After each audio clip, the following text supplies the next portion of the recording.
Doctor صاحب، یہ سوال ہمیں مراج الدین خان نے ڈیرہ غازی خان سے پوچھا ہے کہ ہمارے ہاں شادی کارڈ پر لکھا ہوتا ہے کہ جوڑے آسمانوں پر بنتے ہیں، کیا یہ آیت ہے، حدیث ہے یا کسی کا قول ہے؟ اس کی حقیقت کیا ہے؟ قرآن و سنت کی روشنی میں اس کی وضاحت فرما دیں۔ جی جناب گلزار صاحب، یہ بڑا دلچسپ سوال کیا ہمارے بھائی معراج الدین نے کہ شادی کارڈ پر لکھا ہوا ہوتا ہے کہ جوڑے آسمانوں پر بنتے ہیں، تو کیا یہ آیت ہے، حدیث ہے یا کسی کا قول ہے؟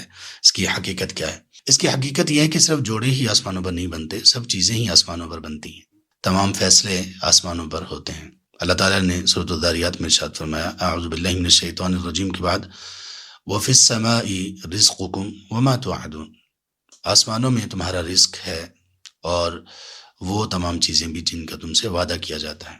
اسی طرح یہ جو لیلۃ القدر ہے، رمضان المبارک کی سب سے عظیم اور سال بھر کی سب سے عظیم رات، اس میں بھی آسمانوں سے اللہ سبحانہ وتعالیٰ کی طرف سے یہی فیصلے نازل ہوتے ہیں۔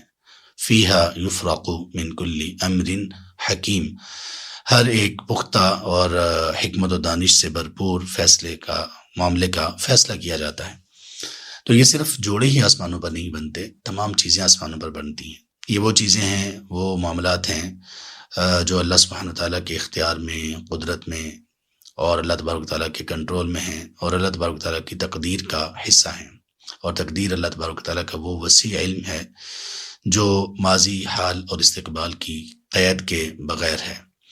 اور اللہ سبحانہ وتعالیٰ نے کچھ چیزیں تقدیر کے معاملے میں ایسی رکھی ہیں جن میں ہمارا کوئی اختیار نہیں ہوتا۔ مثال کے طور پر ہمارا رنگ، ہماری نسل، ہماری برادری، ہمارا قد کاٹ، ہماری جنس، یہ تمام کی تمام چیزیں صرف اور صرف اللہ تعالیٰ کے اختیار میں ہیں۔ ہماری زندگی، کب ہم پیدا ہوئے، ہم کب وفات پائیں گے، یہ سب چیزیں اللہ تعالیٰ کے اختیار میں ہیں۔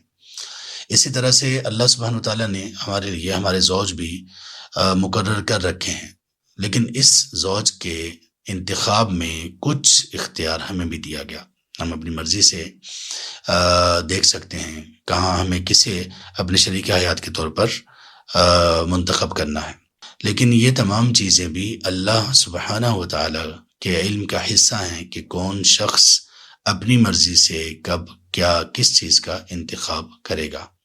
تو لہٰذا یہ شادی کے جو جوڑے ہیں یہ بھی آسمانوں پر بنتے ہیں، لیکن چونکہ اس میں کچھ اختیار ہمیں دیا گیا تو ہمارے لیے لازم ہے کہ ہم شادی کے لیے اپنا شریک حیات منتخب کرتے ہوئے ان تعلیمات کو فالو کریں، ان تعلیمات کے مطابق اپنے شریک حیات کا انتخاب کریں جو ہمیں آسمانوں سے ہمارے لیے نازل کی گئی۔